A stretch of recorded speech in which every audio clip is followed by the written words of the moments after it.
Hi, I am back with the new video. इस video में हम बात करेंगे इंग्लिश के कुछ बेसिक्स इन्फॉर्मेशन के बारे में। लेटर्स क्या होते हैं, अल्फ़ाबेट्स क्या होता है, इंग्लिश में वॉवेल्स एंड कॉन्सोनेंट का क्या रोल है, एंड इसके साथ साथ हम ये भी जानेंगे इंग्लिश में सेंटेंस फॉर्मेशन किस तरीके से होता है और सेंटेंस फॉर्मेशन के कितने टाइप्स हो सकते हैं। So without further delay let's begin. क्या आपने कभी सोचा है कि इंग्लिश लैंग्वेज कितना पुराना है, इसकी स्टार्टिंग कहाँ से हुई, इनको किन लोगों ने स्टार्ट किया? तो अगर मैं आपको इंग्लिश लैंग्वेज का एक ब्रीफ हिस्ट्री बताऊं, इंग्लिश लैंग्वेज की जो स्टार्टिंग है वो प्राइमरली जर्मनी से हुई है। इंग्लिश की स्टार्टिंग पॉइंट के बारे में या फिर इंग्लिश कब स्टार्ट हुआ इसके बारे में अलग अलग स्कॉलर्स के अलग अलग विचार हैं, बट एक जो कॉमनली एक्सेप्टेबल थ्योरी है उसके अकॉर्डिंग इंग्लिश का जो स्टार्टिंग पॉइंट जो माना गया है मॉडर्न इंग्लिश में वो है 5वीं से 7वीं शताब्दी के बीच में। समय के साथ साथ दूसरे लैंग्वेज की तरह इंग्लिश लैंग्वेज में भी बहुत सारे बदलाव हुए हैं। आज जो हम लैंग्वेज बोलते हैं दैट इज़ मॉडर्न इंग्लिश, जो कि हमारी पुरानी ओल्ड इंग्लिश से काफ़ी मायनों में डिफरेंट है। अब सवाल ये उठता है कि इंग्लिश लैंग्वेज क्या है, इसकी फॉर्मेशन किस तरीके से हुई। इसको जानने के लिए आपको लैंग्वेज का फॉर्मेशन समझना होगा, लैंग्वेज किस तरीके से बनता है, कोई भी लैंग्वेज कैसे बनता है। लैंग्वेज की फॉर्मेशन समझने के लिए मैं आपके सामने एक पिक्टोरियल ग्राफ प्रेजेंट कर रहा हूँ। इस ग्राफ की मदद से आप लैंग्वेज का फॉर्मेशन बहुत ही आसानी से समझ पाओगे। लैंग्वेज कैसे बनता है, तो लैंग्वेज का जो फॉर्मेशन है वो सेंटेंस से होता है। जैसे कि अभी मैं जो बोल रहा हूँ, अभी मैं हिंदी लैंग्वेज यूज कर रहा हूँ, मैं क्या कर रहा हूँ, मैं सेंटेंसेस बोल रहा हूँ। तो लैंग्वेज फॉर्मेशन का फर्स्ट बिल्डिंग ब्लॉक्स क्या है, सेंटेंस। अब सवाल उठता है कि फिर सेंटेंस कैसे बनते हैं, तो सेंटेंस बनते हैं लेटर्स से। लेटर्स कैसे बनता है, तो लेटर्स बनता है अल्फ़ाबेट से। तो किसी भी लैंग्वेज को कंप्लीट होने के लिए ये पूरा साइकिल जो है कंप्लीट होना इज़ वेरी इंपॉर्टेंट। अब हम एक एक करके इस हर एक कंपोनेंट के बारे में डिटेल में समझेंगे। सबसे पहले मैं आपसे बात करूंगा लेटर्स के बारे में कि लेटर्स क्या है। सो लेटर्स क्या हो, तो लेटर्स सिंपल एक सिंबल या कैरेक्टर्स होता है जिसकी कुछ अपनी पहचान होती है। मैं यहाँ पे आपके सामने कुछ लेटर के कैरेक्टरिस्टिक्स प्रेजेंट कर रहा हूँ जिसकी मदद से आप लेटर को बहुत ही आसानी से डिफाइन कर पाओगे। सो लेटर्स क्या है, लेटर का अपना साउंड होता है, लेटर का अपना कुछ सिंबल होता है, लेटर का एक ऑर्डर भी होता है। अगर आपसे मैं पूछूं कि इंग्लिश लैंग्वेज में कितने लेटर्स हैं, तो डेफिनेटली आप में से ऑलमोस्ट सबको पता होगा कि इंग्लिश में 26 लेटर है, A to Z।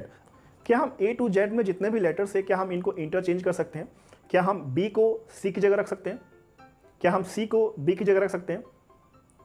Definitely nots. क्यों? क्योंकि लेटर का जो एक प्राइम कैरेक्टरिस्टिक्स होता है वो क्या है, उसका एक डिफाइन ऑर्डर होता है। सो ये लेटर्स के 3 क्वालिटीज़ हैं। क्या? लेटर का अपना साउंड होता है, लेटर का अपना सिंबल होता है। अगर आप A to Z लेटर्स को ध्यान से देखोगे तो हर लेटर का एक अपना सिंबल है, उसको एक अपने अंदाज में ही प्रेजेंट करना होता है। उसी तरह लेटर का एक अपना ऑर्डर होता है। अब दूसरा बिल्डिंग ब्लॉक क्या है लैंग्वेज के लिए, अल्फ़ाबेट्स। सो अगर आपने लेटर को डिफाइन कर लिया, अगर आप लेटर को समझ चुके हो तो alphabet is very simple. Alphabet क्या है, वो ग्रुप ऑफ लेटर्स है।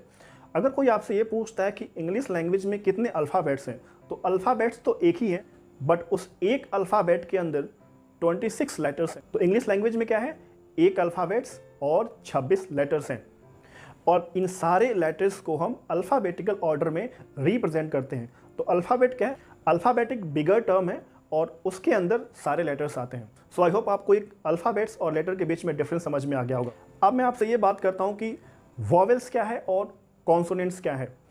अगर आप A to Z लेटर को ध्यान से देखोगे तो इन 26 लेटर्स में सिर्फ 5 वॉवेल्स होते हैं और बाकी के लेटर्स को हम कॉन्सोनेंट कहते हैं। अब सवाल ये उठता है कि जो 5 वर्ड्स हैं इनको कैसे डिफाइन किया गया, क्यों हम सिर्फ A, E, I, O, U को ही वॉवेल्स कहते हैं एंड बाकी सारे लेटर्स को कॉन्सोनेंट्स कहते हैं। तो सी वॉवेल्स क्या है, वॉवेल्स एक सिंपल स्पीच साउंड है, एक वोकल साउंड है जिसके कुछ क्वालिटीज़ होती हैं। वो सारे वर्ड्स जो आप 3 चीज़ों के बिना बोल सकते हो, इट मीन्स वो सारे वर्ड्स जो आप 3 चीज़ों की हेल्प के बिना बोल सकते हो, उन सारे वर्ड्स को वॉवेल्स कहते हैं। वो 3 चीज़ें क्या हैं, आपका टीथ, आपका लिप्स और आपका टंग। इट मीन्स जब भी आप वॉवेल को बोलते हो, जब भी आप वॉवेल को प्रोनाउंसिएट करते हो, तो इसके लिए आपको ये 3 चीज़ें यूज़ करने की ज़रूरत नहीं है। ये हम सिर्फ गले से बोलते हैं। दैट इज़ वाई वॉवेल्स को हिंदी में हम स्वर कहते हैं। अगर आप मेरे प्रोनाउंसिएशन पे थोड़ा ध्यान दोगे तो यू विल रियलाइज़ कि मैं वॉवेल्स को बिना टीथ के, बिना लिप्स के और बिना टंग के बोल सकता हूँ। For example A, E, I, O, U। तो अगर आपने ध्यान दिया होगा तो मैंने इन 5 वर्ड्स को बोलने के लिए इन 3 चीज़ों का यूज़ नहीं किया, मैंने सिर्फ गले से बोला। दैट इज़ वाई ये 5 वर्ड्स को हम वॉवेल्स की कैटेगरी में रखते हैं। अब कॉन्सोनेंट क्या है, तो सिंपल वॉवेल का reverse is a consonants. It means जिसको आप इन 3 चीज़ों के बिना नहीं बोल सकते, जैसे कि बी, सी, डी, एफ। अगर आपने ध्यान दिया होगा तो इन कॉन्सोनेंट्स को बोलने के लिए मुझे अपने टंग की, अपने लिप्स की और अपने टीथ का सहारा लेना पड़ेगा। तो इन बेसिस पे हम वॉवेल और कॉन्सोनेंट को कैटेगराइज करते हैं। फाइन, सो आई होप आपको ये बात समझ में आ गई होगी। अब हमारे इंग्लिश लैंग्वेज में कुछ सेमी वॉवेल्स भी होते हैं। इट मीन्स वो कई बार वॉवेल्स का भी काम करते हैं और कई बार कॉन्सोनेंट का भी काम करते हैं।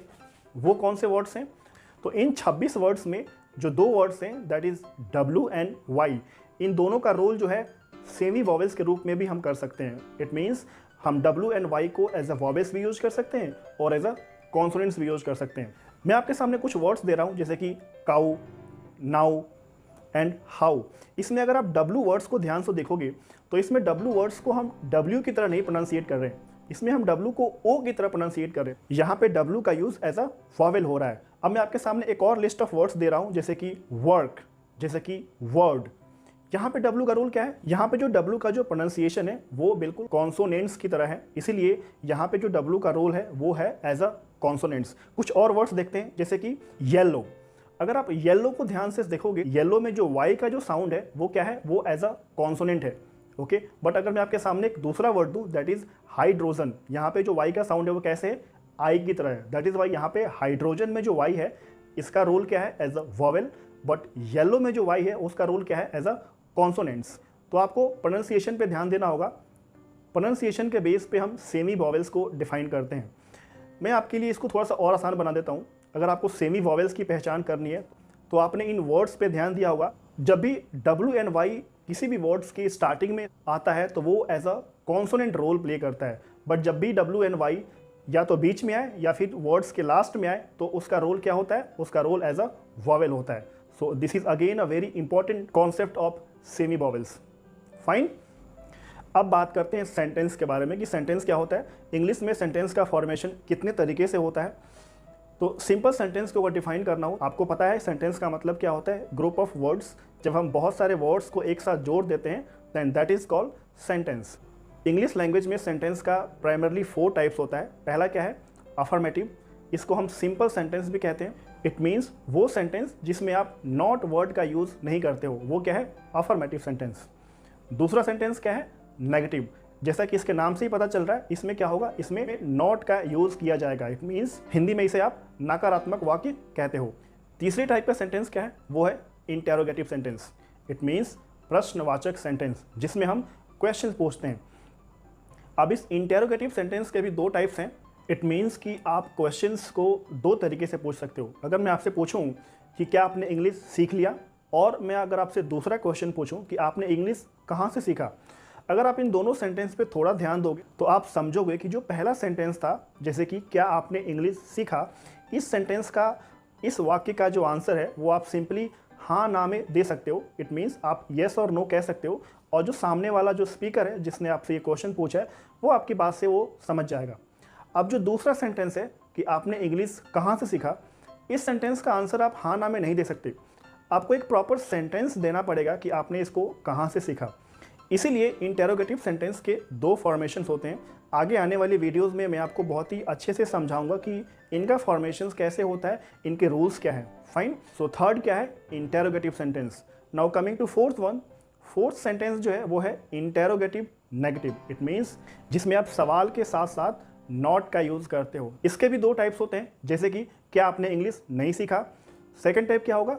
आपने इंग्लिश क्यों नहीं सीखा। तो इसमें भी अगर आप ध्यान दोगे तो पहले सेंटेंस का आंसर आप सिंपल येस नो में दे सकते हो, और दूसरे सेंटेंस के लिए आपको एक सेंटेंस बोलना पड़ेगा। तो ये इंग्लिश के जो 4 प्राइम बेसिक्स फॉर्मेशंस हैं सेंटेंस का। इन सेंटेंस के अलावा कुछ और भी टाइप्स होता है, जैसे कि इम्पेरेटिव सेंटेंस। सो इम्पेरेटिव सेंटेंस कौन से होते हैं? जिसमें आप कुछ परमिशन या रिक्वेस्ट की बात करते हो, जैसे कि क्या मैं अंदर आ सकता हूँ, क्या मैं यहाँ बैठ जाऊँ, या फिर आप किसी को कमांड करते हो कि हाँ यहाँ बैठ जाओ, बाहर निकल जाओ। ये सारा सेंटेंस क्या है? ये है इम्पेरेटिव सेंटेंस। एक और सेंटेंस का फॉर्मेशन है, वो क्या है? Optative sentence. इसमें जनरली हम उन सेंटेंस को काउंट करते हैं जिसमें आप कुछ प्रे करते हो, या फिर जिसमें आप कोई विश मांगते हो, जैसे कि आप कहते हो गॉड ब्लेस यू, या फिर आप कहते हो यू मे बी सक्सेसफुल। वो सारा सेंटेंस जिसमें आप कोई विश करो या कोई प्रे करो, ये सब क्या है? ये सब ऑप्टेटिव सेंटेंस है। इसी तरह एक और सेंटेंस है जैसे कि एक्सक्लेमेटरी सेंटेंस, इसमें क्या होता है, आप हैप्पीनेस के, सैडनेस के फीलिंग्स को एक्सप्रेस करते हो, जैसे कि wow, thanks God, very good. जैसे कि कोई सरप्राइजिंग सेंटेंस और shocking sentence like what happened, ये सारे सेंटेंस क्या है, ये सारे सेंटेंस जो हैं एक्सक्लेमेटरी सेंटेंस के अंदर आते हैं। तो ये कुछ कॉमन फॉर्मेशन है सेंटेंस के। आई होप आपको सेंटेंसेस को लेकर क्लियर आइडिया हो गया होगा। तो इस वीडियो में फिलहाल इतना ही। अगली वीडियो में मैं आपसे मिलूंगा एक नए चैप्टर के साथ। उसके साथ साथ मैं स्टार्ट करूंगा आपका English speaking training. It means her video के एंड में मैं आपको एक एक्सरसाइज प्रोवाइड करूंगा जो आपके इंग्लिश लैंग्वेज को नेचुरल तरीके से बिल्ड करने में बहुत ही हेल्पफुल होगा। सो अगर आपको ये वीडियो अच्छा लगा तो प्लीज़ इस वीडियो को आप लाइक करें, अपने दोस्तों को, अपने फ्रेंड्स को जिनको इंग्लिश की ज़रूरत है उनको शेयर करें। और मिलते हैं हम नेक्स्ट वीडियो में। तब तक be happy and keep learning. Thank you very much.